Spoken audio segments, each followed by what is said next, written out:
Ngayong nalaman kong si Honey at Grip palang may pakana ng lahat, ay hindi ko na alam kung paano ko papaliwanag ang sarili ko kay Denver. I'm not pregnant, and why would I marry someone like you? Nakangiwing sabi ko kay Denver at napipilan ako nang magsimulang lumapit sa akin si Denver. Napamura na lamang ako nang pati yata paderay lumapit sa akin at napasandal kaagad ako.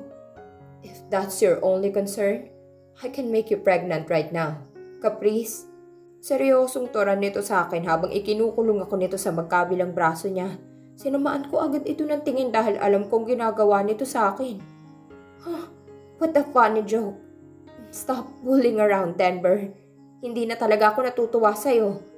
Inis na sabi ko sa kanya at saka pinilit na lumayo pero ayaw naman ni Denver umusod. Kaya hindi rin ako makaalis. Get out of my way! Itinulak ko ang braso niya pero sadyang nagmamatigas si Denver sa akin. Nakatitig lang ito sa akin at hindi nagpapatinag. What's wrong about the idea of marrying me? Lugi ka pa rin ba sa akin hanggang ngayon? Mapanghamong tanong nito sa akin habang ipinaglalapit ang mga mukha namin. Ayokong tanggalin ang mga tingin ko sa mga mata niya. Alam ko nang mangyayari kung iiwas ako sa mga titig niya. Magmumukha akong mahina sa paningin niya. Lagi akong lugi sa'yo, Denver. Ikaw ba naman ang makasal sa... I gasped for air when he aggressively kissed my lips and grabbed my jaw to stop me from resisting. Ginawa ko lahat para umiwas at itulak siya papalayo sa akin. Pero mas malakas talaga si Denver sa akin. Malakas nga ba talaga o eto na naman siya at ginagagong buong sistema ko? Wala akong nagawa sa mga halik ni Denver kung hindi ang magpaubaya. Pero hindi ko inaasahang titigil siya at papawiin ng mga luha sa mga mata ko. Mga luhang hindi ko alam kung bakit pumapatak. Nalilito na naman ako sa nararamdaman ko kay Denver. Palagi mo na lang akong ginaganito. Nililito mo lang ako palagi, Denver. Just give me another chance, Bellissima. Promise I'll make it even more worth it. Nakatitig sa aking sambit nito, pero umiyak lang ako. Ayoko na. Hindi na ako maniniwala sa kanya. Wala akong pangahawakan sa'yo, Denver. Natatakot ako na baka mangyari ulit ang nangyari sa amin dati. Nanlambot ang mga tuhod ko kaya dumaos-dos ako paupo sa sahig. Sinapok ko ang buong mukha ko habang pinipilit ang sariling tumigil sa pag-iyak. Pinipigilan ko ang paglakas ng mga hikbi ko habang inis na inis sa aking sarili dahil nagpapa-apekto na naman ako. Ayoko na ng ganito. Maayos na ako. Hindi mo na dapat ako ginugulo. Bakit ba palagi tayong ganito, Denver? Ginugulo mo na lang ang lahat. Lahat ng meron ako. Ano bang ginawa ko sa'yo para hindi mo ako tigilan? Bakit hindi mo na lang ako tigilan? Bakit ayaw mo na lang akong hayaan? Nagtatakang tanong ko sa kanya pero umiwas lang ito ng tingin sa akin. Hanggang ngayon ba naniniwala kang niloko kita, Caprice? Mahal na mahal kita. I had already broken up with Honey before I even approached you that night. I didn't cheat on you with Honey. She fucking framed me up. I didn't cheat on you. I fucking love you so much. Kahit nung iniwan mo akong parang tanga sa Batangas. Sagot nito sa akin pero ayaw pumasok nito sa utak ko. Why did he let me see na magkasama silang dalawa sa Italy? Buntis pa si Honey that time. That's why I made my revenge plan happen. I believe him that he was framed up by Honey. Narinig ko mismo yun kay Griff at Honey. Pero ngayon ay hindi ko na kaya magtiwala pa sa kanya. Maging sa sarili ko. Hindi ko na alam kung saan paaabot ang gusto kong makapaghigante kung sakali mang magkasakitan ulit kaming dalawa. Hindi na tayo pwede, Denver. Hindi na. Pasensya ka na. Humihikbi na sabi ko rito at saka nanakbo palabas ng kondo niya. Dahil hindi ko na gusto pang magtagal doon. Dapat lang ito. Tama itong ginagawa ko. Kailangan kong dumistansya bago pa ulit kami magkasakitan. Hindi na dapat maulit ang lahat ng mga nangyari sa amin. Ayoko na. Pagod na akong masaktan pa ulit. Maayos na ako ngayon. Okay na ako kahit wala siya sa buhay ko. Kaya makakaya ko ulit kalimutan ang lahat ng to. Kakalimutan ko na lang ang araw na to. Anak, ano yung narinig namin sa balita kanina tungkol sa inyong dalawa ni Denver? Totoo bang buntis ka at magpapakasal kayong dalawa? Bakit hindi namin to alam? Nagtatakang tanong ni Mama sa akin nang makauwi pa lang ako sa bahay. Inis na inis ako, lalo na't narinig ko na naman ang pangalan ni Denver. That's not true po, Mama. Paliwanag ko kay Mama. At nanggigil naman si Papa matapos kong sabihin hindi totoong mga nasa balita. Aba, ang lakas naman talaga ng loob ng lalaking yun para ipagkalat pa sa buong mundo ang mga maling balita. Matapos kang lokohin, gusto ka na namang balikan ngayon? Makikita niya talagang hinahanap niya sa akin. Gigil na sabi ni Papa kay Denver. Kaya naman pinakalma ito ni Mama dahil baka atakihin na naman ito sa puso. I'm not pregnant and hindi ako nagpaplanong pakasalan si Denver. Ayoko, wala yun sa plano ko. Sinamaan ko ng tingin si Ate Laisel habang sinasabi ko yun sa kanilang lahat. Mama, what if sumama na lang kaya kayo ni Papa sa amin pabalik sa Thailand? Aya ko sa mga ito pero kaagad namang umiling si Mama at Papa sa akin. Ayaw naming umalis dito sa Pilipinas, anak. Dito na namin kayo binuhay at pinalaki. Kaya rito na lang din namin gustong tumanda ng Papa nyo. Nakangiting sabi nito sa akin, kaya naman napakagat na lamang ako sa aking labi at napahawak sa bato ko habang nag-iisip ng panibagong solusyon sa problemang kinakaharap ko ngayon. Kung babalik na kayong dalawa ng Ate Laisel mo sa Thailand, ayos lang naman sa amin ang Papa nyo. Basta lamang ay mag-iingat kayong dalawa, ha? Malungkot na turan ni Mama sa amin ni Ate Laisel, kaya naman nagdalawang isip kaagad akong bumalik sa Thailand kahit napakarami na naming problema sa negosyo. How about ilipat na lang po namin ang main branch at office namin ni Ate Laisel dito po sa Pilipinas? Nakangiting tanong ko sa kanila at nagulat silang tatlo sa sinabi ko dahil mukhang hindi nila ito inaasahan. Sure ka ba dyan? Oo nga no. Bakit ngayon mo lang naisip yan? Buwelta ni Ate Laisel sa akin.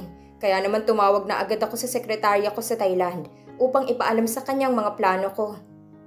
Good day, Madam. I would like to inform you that we are planning to stay here for good. The main branch of the company will be moved here in our country. I want to spend more time with my family while also managing the business. I cannot do that if we're in Thailand. Is that so, Madam? I'm so happy for you, for choosing your own happiness. I have one more thing to say.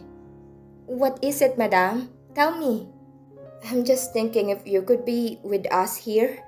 Natahimik ang kabilang linya na inaasahan ko naman na dahil kilala ko ito. Napabuntong hininga ito bago sumagot sa akin. I cannot, Madam. Mahina akong napatawa dahil mukhang naiiyak na ito habang sinasabing hindi niya kayang magpunta rito sa Pilipinas para sa trabahong sinasabi ko sa kanya.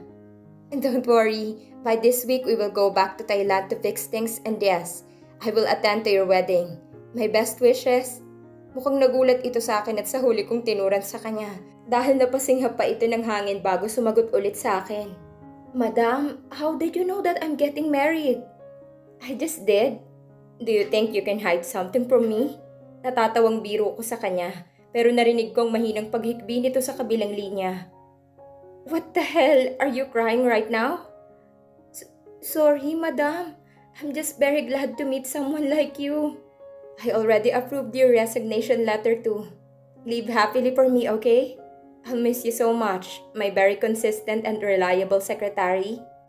Thank you so much for everything, Madam. Nag-usap pa kami nito about sa gaganaping wedding niya bago kami tuluyang nagpaalam sa isa't isa.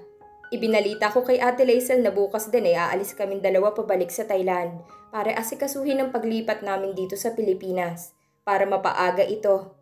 Hindi na rin ako lumabas ng bahay dahil sinabihan ako ni Ate Laisel na baka madumog o masundan pa ako ng mga reporters na tsismosa tungkol sa buhay namin. May mga bodyguards na rin dinagdag sa labas namin para palitan si Kaiser dahil nawala na lang ito na parang bula. Hindi ko alam kung saan ito napunta dahil hindi rin sinasabi sa akin ni Thor ng dahilan. Basta na lang daw itong umalis at hindi na nakapagpaalam. Nakahiga lamang ako ngayon sa kama ko at nakatitig sa kisame ng kwarto ko nung biglang tumunog ang cellphone ko kaya naman sinagot ko ito habang nakatulala pa rin sa kisame. Hello? Bellissima. Napabalikwas ako ng tayo dahil sa narinig kong pagtawag sa akin ni Denver. What the heck? Ang kulit niya talaga. What do you want from me? Samantha o Caprice sabi ang itawag mo sa akin. At saka bakit pa panay tawag ka sa akin? Inis na sabi ko kay Denver at napabuntong hininga naman ito dahil sinungitan ko siya kaagad. I badly want to talk to you. Can you please give me a chance para makapag-usap tayong dalawa ng maayos? No, ayoko nga. Bye. Papatayin ko na sana ang tawag pero nagsalita pa rin ito kahit hindi ko na pinapansin. kaya hindi ko na muna pinatay ang tawag. Aalis ka na naman bukas papuntang Thailand? How did you know? Hindi ito umimik sa kabilang linya, kaya naman nagtaasan kaagad ang lahat ng mga balahibo ko sa katawan dahil sa takot dito. You're insane, Denver. Stop stalking me, you idiot. Yes, I am going insane without you in my life. I won't stop until I make you mine again, Bellissima.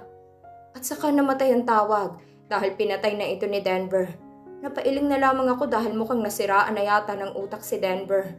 Natuluyan na yata ito at kung ano-anong mga sinasabi nito sa akin. Napahinga na lamang ako dahil madaling araw pang biyahe namin ni Ate Laisel papuntang Thailand mamaya. Akala mo'y monumento hanggang Quezon City lang ang binabiyahe namin dalawa. Sumasakit na talaga ang ulo ko sa gastos.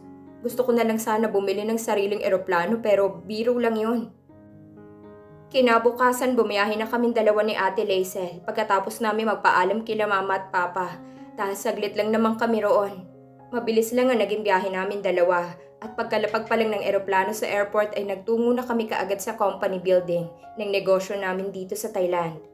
Sinalubong kaagad ako ng aking sekretarya kaya naman umakyat na kami sa office ko para magsimulang asikasuhin ang paglipat namin sa Pilipinas. Mayroong virtual meeting na nagaganap para sa lahat. Dahil may mga nakabakasyon ding investors at iba pang stockholders ng kumpanya, umupo ako sa isang swivel chair at humarap sa camera ng laptop. Kaagad kaming nagbatian lahat bago namin formal na simulan ng meeting para mapag-usapan ng mga bagay-bagay. Today, we have decided to stay in my own country for good. We would like the company's main office to be there, in the Philippines. Do you have questions regarding this matter? Nakangiting tanong ko sa mga ito. At kaagad namang may nagsalita para magtanong sa akin. Pero nawala kaagad ako sa mood sa itinanong nito sa akin.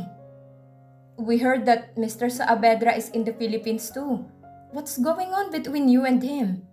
Intrimitidang tanong ng isa sa mga stockholders kaya naman huminga muna ako ng malalim bago sumagot sa kanya dahil kailangan ko pa rin maging magalang dito. Why do you have to know?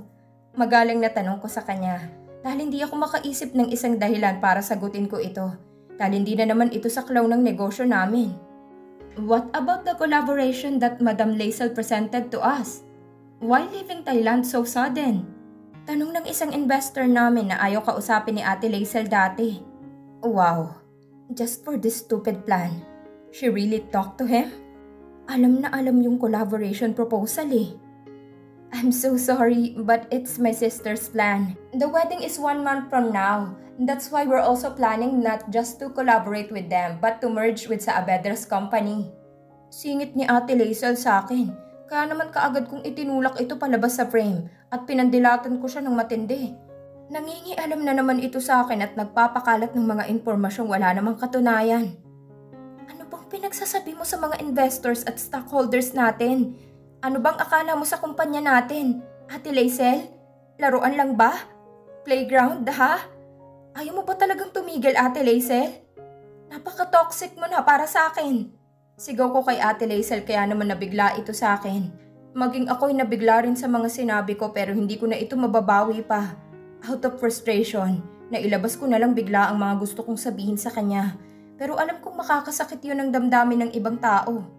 Sinisigawan mo na rin ako ngayon, ha? You really don't understand me, Ate Laisel. This is my life. Stop manipulating me. Lower your goddamn voice.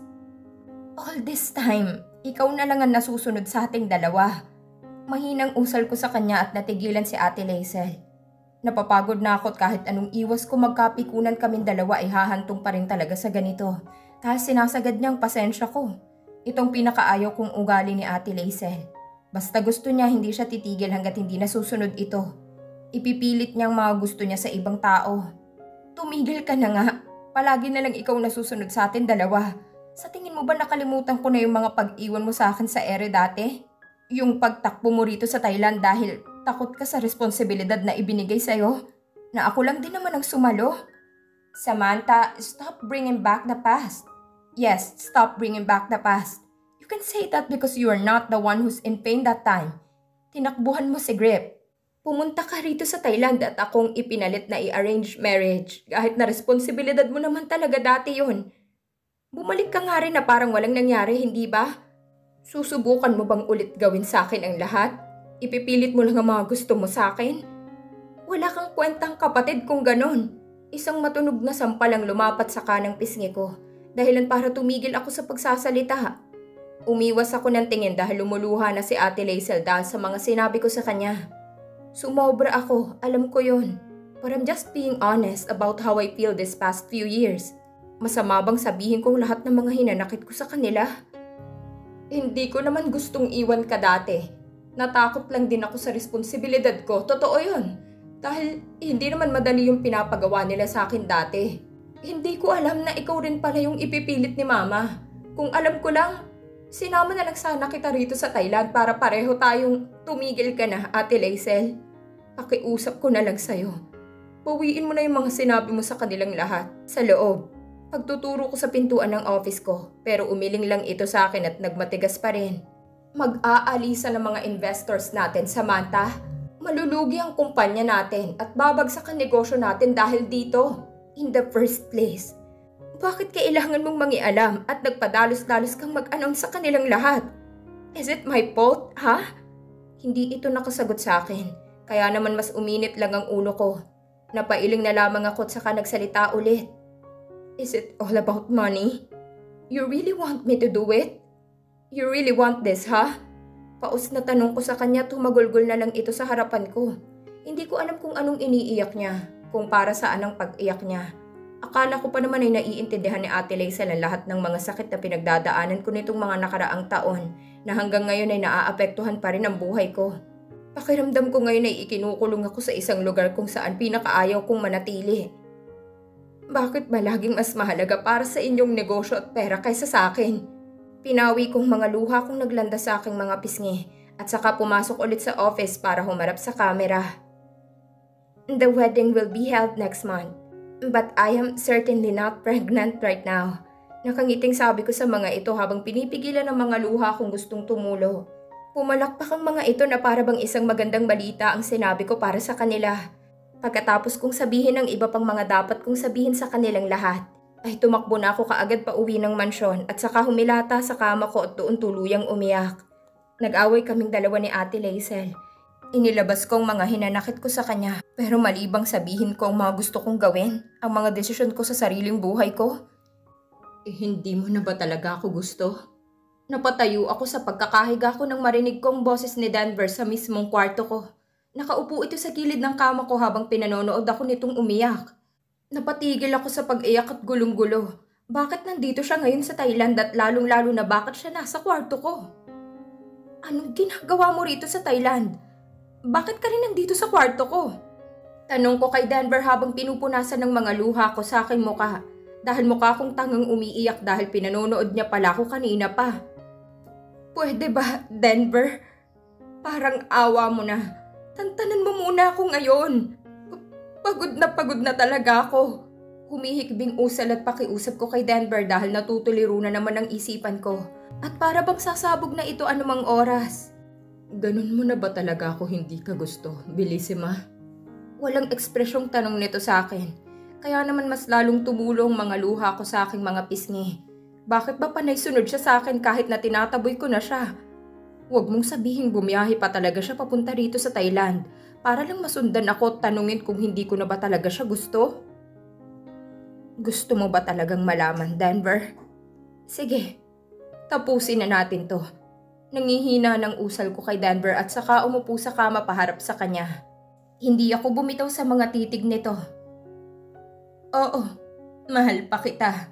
Natigilan ito ng derechahan kung sabihin sa kanya kung ano talagang nararamdaman ko para sa kanya. Oo, mahal na mahal pa kita. Pero hindi na tamang sundin ko pa rin ang nararamdaman ko para sa'yo, Denver. Usal ko sa kanya habang pinipilit pigilan ng mga luha kung hindi na maawat pa sa paglanda sa aking mga pisngi. Bakit pa palaging hindi tama para sa'yong mahalin ako, Caprice? Am I really not that worthy of your love? Natatawang tanong nito sa akin habang nakayuko ito. Nakapatong ang dalawang siko niya sa kanyang tuhod. Ngayon ko lamang napagmasdan ang buong katawan ni Denver. Humaba na pala ang buhok nito at maraming nagbago sa katawan niya. Ang laki ng ipinayat nito at mukhang pagod na rin ang itsura ni Denver ngayon. Tingnan mo nga yung sarili mo. Para malaman mo kung bakit hindi na tamang magsama pa tayo, Denver. Hindi na rin ako maganda sa sistema mo. At ganoon ka na rin sa akin. Kaya itigil na natin to. Ikaw lang ang bumubuo sa sistema ko, Caprice. Ikaw lang ang nagpapatino at nagpapabaliw sa akin. I fucking love you so much. Please. Nagtama ang paningin namin dalawa ni Denver.